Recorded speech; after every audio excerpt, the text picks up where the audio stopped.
Well, I'd like to start off with a simple statement that humankind's drive, energy, and ingenuity know few bounds. And this is evident in our ability to provide hot water, safe food, and roofs for millions of individuals living in a city like Boston. You know, if you consider that along with our ability to put a man on the moon, or maybe find the power switch for a federal government, it reinforces the idea that we can do anything. But it's also important to note that cities don't build themselves, that it takes the combined brilliance of engineers, architects, municipal authorities, and construction workers coming together and working under a collective goal. It's not just one guy swinging his hammer. So notice I said humankind, not human beings. Because while we can do anything, you can't do everything. So imagine one of these 100-story skyscrapers as the American dream. And to reach the top floor would be to achieve that dream, which used to be defined as finding a secure career and raising a good-looking family surrounded by a white picket fence.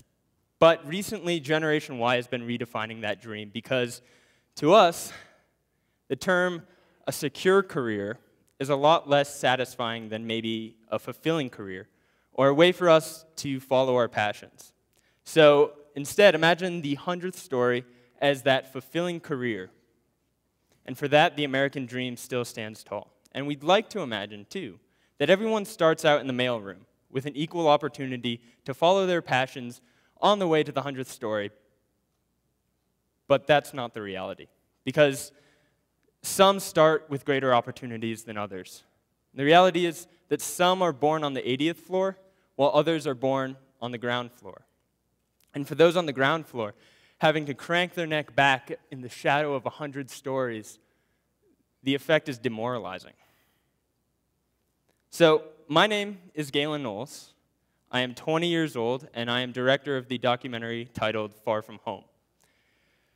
I'm the guy usually behind the lens or in the editing room, so to be out here in front of such an amazing audience is a new and little intimidating experience, but we're really excited tonight to share with you the story of our close friend, Brolin Mawejje, and the story of this film because they show us, similar to building a city like Boston, that perhaps achieving your largest dreams don't come from solely oneself.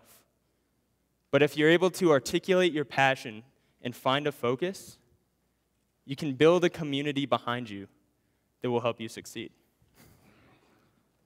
Now, before we peel back the pages of Brolin's story, the story of Far From Home, I would like everyone for a moment to think back to an experience where you felt uncomfortable or were placed in a new environment. Take, for example, stepping onto your college campus for the first time as a freshman. You've just left home and your family behind and are placed in this new environment where you may not know anyone. Now, it's very easy to feel lonely and isolated as it appears we are on our own, and it is up to us to determine the outcome of our future. Now try to multiply those feelings times 1,000. I'd imagine that is how Brolin felt the day he stepped off the plane from Uganda to Boston, Massachusetts on a below-freezing January night in 2004, only 2 days before I met him for the first time.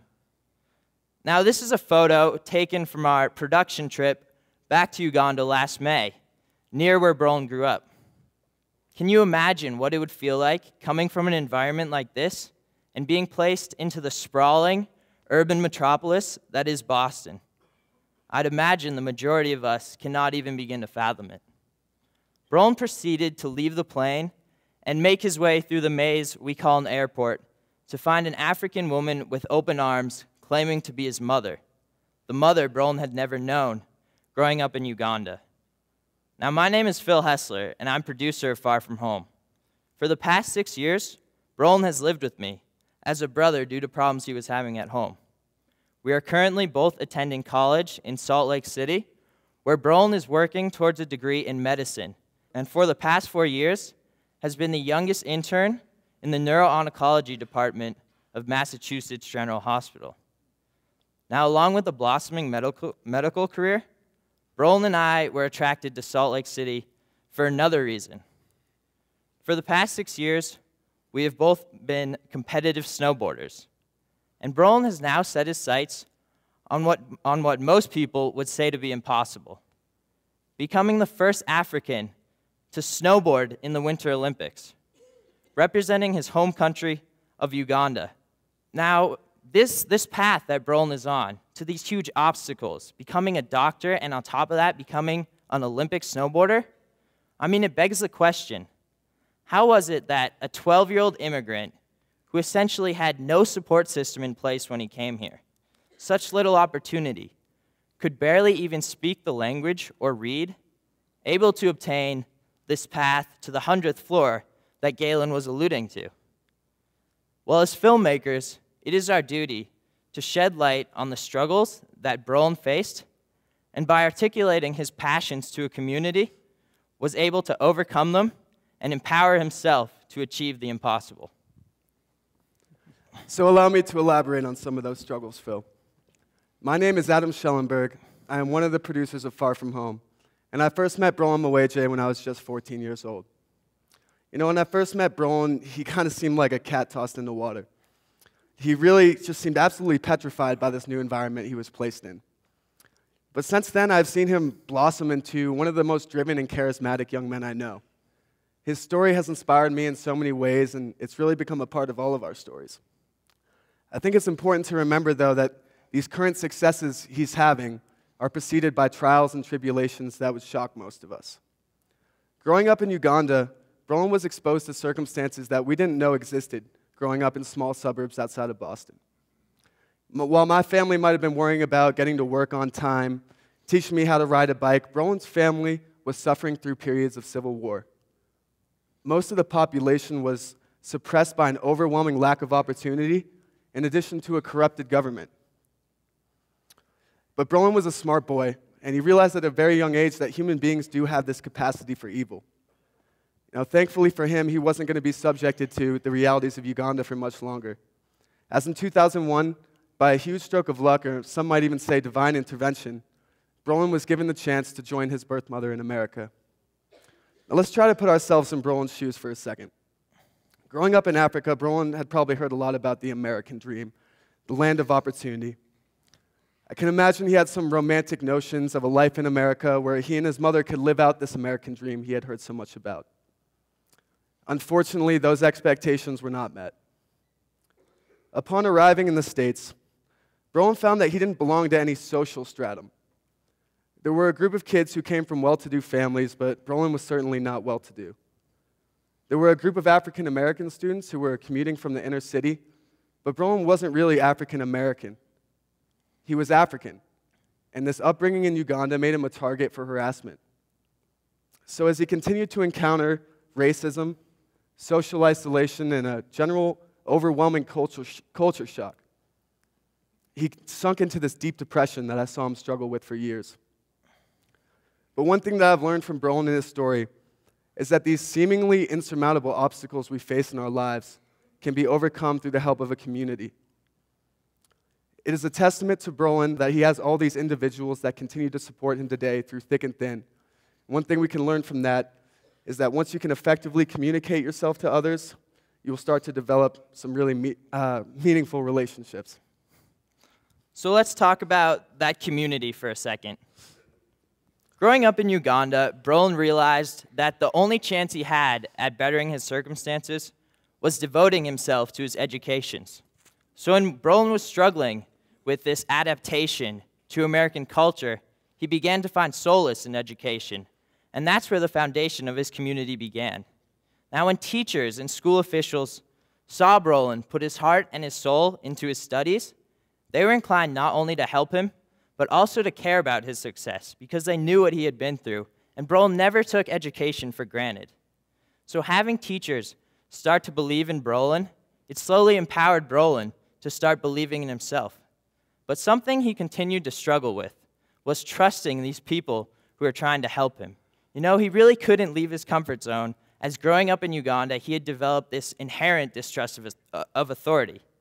But when Brolin was 14, a critical turning point occurred in his life.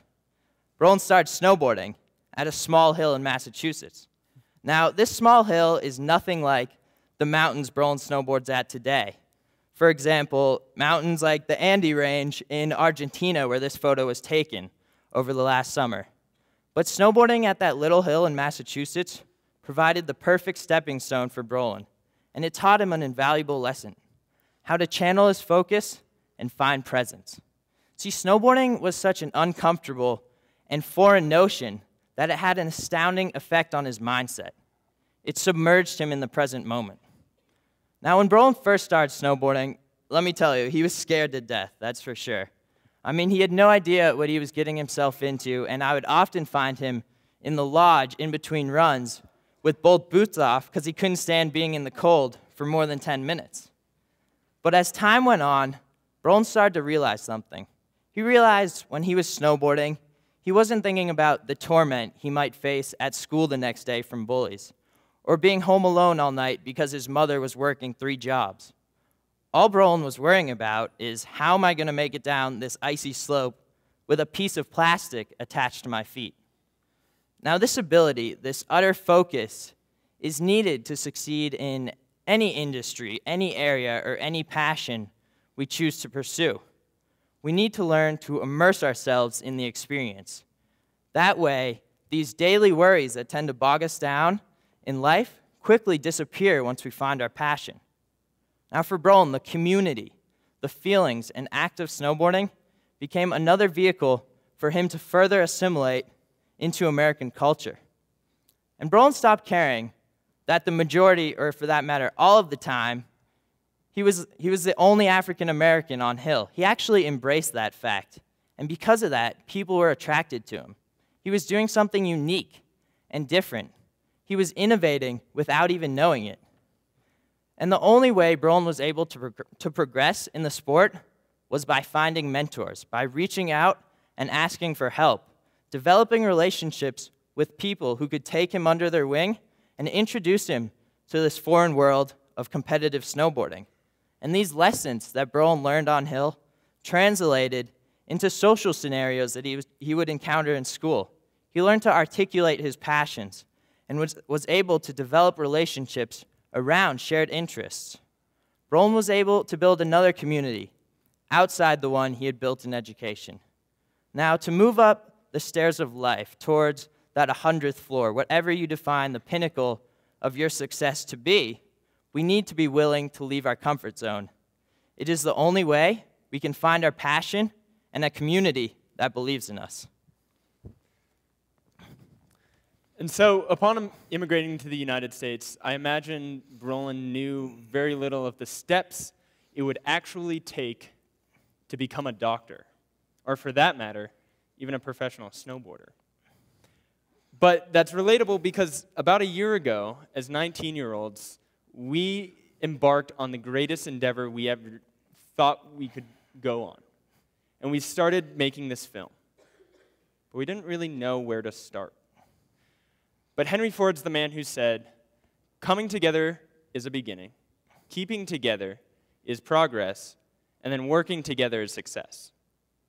So we came together because we shared a passion to see Brolin's story come alive in a way that would inspire an audience worldwide.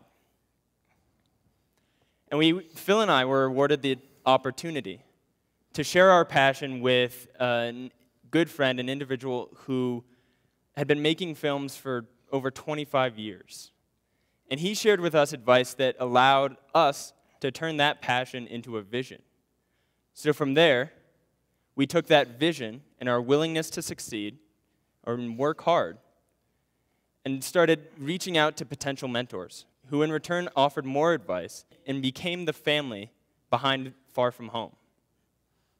Now, this family has helped us garner funds to travel across the world, across 4 continents, snowboarding in some of the most amazing places around the world, interviewing over 20 amazing individuals and hearing the stories from people around the world. And a year ago, I had no idea that that was possible.